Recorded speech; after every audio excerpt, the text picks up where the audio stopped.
Hello दोस्तों, मेरा नाम है अभिषेक। स्वागत करता हूं मैं आपको बायोजोन्स में।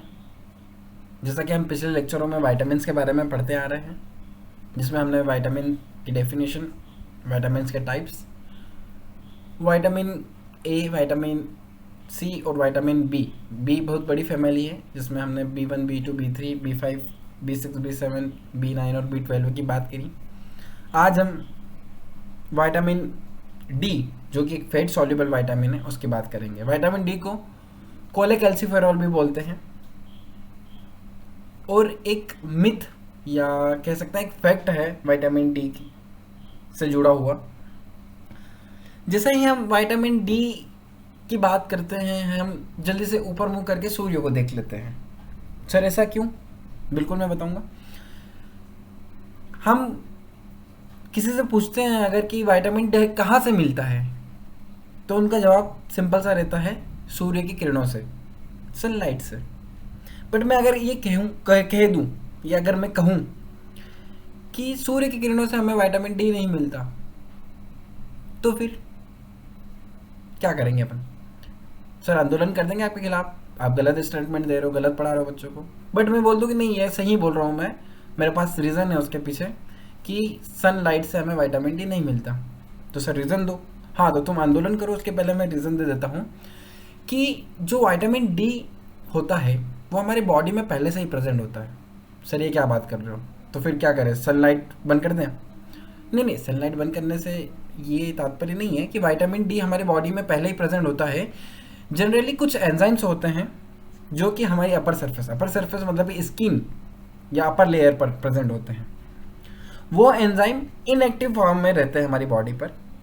जैसे ही सनलाइट के एक्सपोजर या कांटेक्ट में आते हैं, जैसे ही लाइट के सनलाइट जो सूर्य की किरणें आ रही हैं, उनके कांटेक्ट में आते हैं, उनके संपर्क में आते हैं, वो एंजाइम एक्टिवेट हो जाते हैं और वो एंजाइम आगे जाकर विटामिन डी का फॉर्मेशन करते हैं।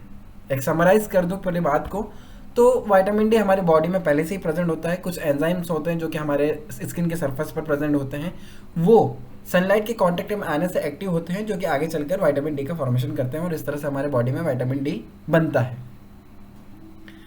ये मिथ भी कह सकते हैं जो कि मैंने ब्रश किया है अभी, और ये फैक्ट भी कह सकते हैं जो मैंने अभी आपको बताया। तो अब आगे से ध्यान रखिएगा कि विटामिन डी किस तरह से हमारी बॉडी में बनता है, और ये सूर्य की किरणों से नहीं मिलता है। सूर्य की किरणें सिर्फ वो एंजाइम को एक्टिवेट करती है।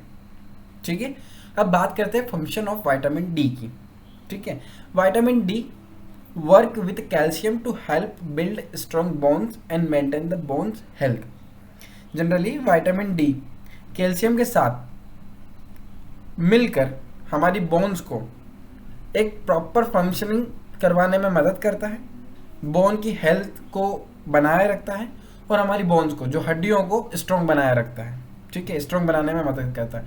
कैल्शियम, बिल्कुल, bones is directly proportional to calcium, और उसी कैल्शियम से विटामिन डी मिलकर हमारी बोन की हेल्थ को प्रॉपर फंक्शनाइज करता है और स्ट्रॉन्ग बनाए रखता है। ठीक है, vitamin D also help with regulating the immune systems. Most of the vitamins, not vitamin D, most of the vitamins हमारे इम्यून सिस्टम के रेगुलेशन में हेल्प करते हैं या एज अ वर्क करते हैं। Lower vitamin D levels are linked to condition such as depression, high blood pressure, colon, breast and prostate cancer and obesity. जितने भी, अगर मान लीजिए कि विटामिन डी की डेफिशिएंसी होती है या विटामिन डी की कमी होती है, ठीक है, तो उस विटामिन डी से बहुत सारी कंडीशंस लिंक्ड है। कैसी कंडीशन सर? जैसे कि depression, high blood pressure, colon, breast and prostate cancer and obesity. ये सारी जितनी भी डिजीजेज हैं या कंडीशंस हैं, ये लिंक्ड है किससे? विटामिन डी से। अगर विटामिन डी का लेवल अच्छा है तो ये किसी भी तरीके की ये कंडीशंस बॉडी में नहीं होंगी।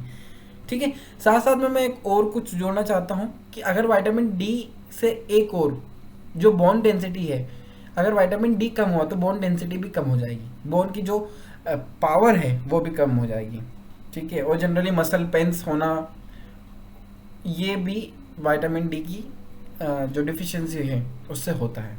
ठीक है, चलो आगे बात करते हैं। अगर बात कर ही रहे हैं, विटामिन डी की डिफिशियंसी अगर हुई तो उसके सिम्टम्स क्या होंगे? अच्छा, मैं अभी तक बोलते आ रहा था कि विटामिन की डिफिशियंसी बहुत रेयर है। बट मैं यहाँ बोलूँगा कि विटामिन डी की डिफिशियंसी हो जाती है। ठीक है, सिंपली हो जाती है। बहुत सारे लोगों में विटामिन डी की डिफिशियंसी होती है, ये रेयर नहीं है किसी भी तरीके से। तो सर हम विटामिन डी बॉडी में एंजाइम सनलाइट अभी आपने बताया था तो वो बनता नहीं है। हो सकता है पर्टिकुलर एंजाइम की जो एफिशिएंसी है विटामिन डी बनाने की वो कम हो गई हो सकता है, बिल्कुल हो सकता है, ठीक है। और हो सकता है कि बहुत सारी ऐसी जगह है जहाँ पर सूर्य की जो किरणें हैं वो उतनी ज़्यादा एफिशिएंसी से नहीं बॉडी पर आती जो कि कैटेलाइज कर सके उस एंजाइम को और विटामिन डी बना सके। ठीक है, चलो बात करते हैं डिफिशियंसी सिम्टम्स की बात करते हैं। Vitamin D deficiency symptoms.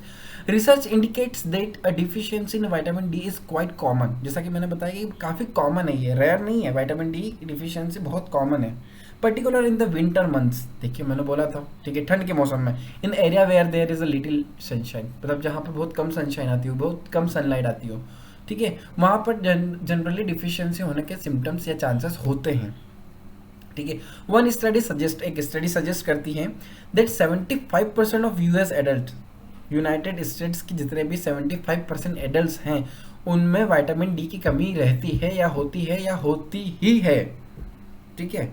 A deficiency of vitamin D can cause ricket in the children, a condition that can lead to soft and weak bone. मैंने अभी आपको बताया था इसके ठीक पहले जब फंक्शन ऑफ बॉडी पढ़ रहे थे कि कहीं ना कहीं बोन की दिक्कत करेगा ही कौन, विटामिन डी की डिफिशियंसी। तो जनरली बच्चों में रिकेट नाम की, रिकेट जो हम बैडमिंटन रिकेट वो खेलते हैं वो वाला नहीं, एक ये डिजीज़ है जिसमें क्या होती है, जो बोन होती है वो काफ़ी कह सकते हैं कि क्लीची टाइप हो जाती है, मतलब कि इजीली वो ब्रेक होने के चांसेस हो सकते हैं, ठीक है। तो वो वीक बोन, ठीक है, या सॉफ्ट बोन हो जाती है, उसको ही रिकेट बोलते हैं, जो कि विटामिन डी से ही होता है। और यही एक सिम्टम्स है विटामिन डी की डिफिशियंसी का। सर सिम्टम्स देख लिया, डिफिशियंसी देख ली, उसके फंक्शंस देख लिए, तो किस तरह से विटामिन डी ले सकते हैं। तो vitamin D is stored in the body which is make when the skin is exposed to the sun. It can also be found in the certain foods, mostly those that are vitamin D fortified such as milk, ठीक है। Generally मैंने बोला था कि skin में जो enzyme है वो एक्टिव होता है सन के कांटेक्ट में, ये एक हुआ। दूसरा हुआ कि कुछ ऐसे फूड मटेरियल्स हैं जिनको आप इंटेक करके, जिनको आप खा के विटामिन डी की कंडीशंस जो डिफिशियंसी हैं उनको दूर कर सकते हैं, जैसा कि मिल्क। तो ये हुआ विटामिन डी के बारे में। आशा करता हूँ कि आपको समझ में आया होगा। काफ़ी इंटरेक्टिव सेशन रखा हमने विटामिन डी का। ऐसे ही विटामिन के बारे में और विटामिन ई के बारे में भी पढ़ेंगे। तो आप कृपया चैनल को लाइक करें, सब्सक्राइब करें और ये शेयर भी करें अपने दोस्तों के साथ, अपने फैमिली मेम्बर्स के साथ, ताकि ये नॉलेज, ऐसे बोलते हैं ना, हमारा टैगलाइन भी है कि ज्ञान बांटने से ही बढ़ता है। तो ज्ञान को बांटो, आप में भी बढ़ेगा, जैसे मेरे में बढ़ रहा है, मैं भी बांट रहा हूँ, आप में भी बढ़ेगा और वो आगे फैलाते रहेंगे। जैसे चैनल की भी हेल्प होगी, बायोसम्स की भी हेल्प होगी और हम काफ़ी इंस्पायर होते हैं अगर आप कमेंट करते हो। तो अगर आप देख रहे हो तो भले से आपका नाम ही कमेंट कर दो, बट कमेंट लाइक करो, मेहनत लगती है लेक्चर्स में। तो मिलते हैं नेक्स्ट लेक्चर में, जब तक के लिए दीजिए इजाज़त। धन्यवाद, जय हिंद।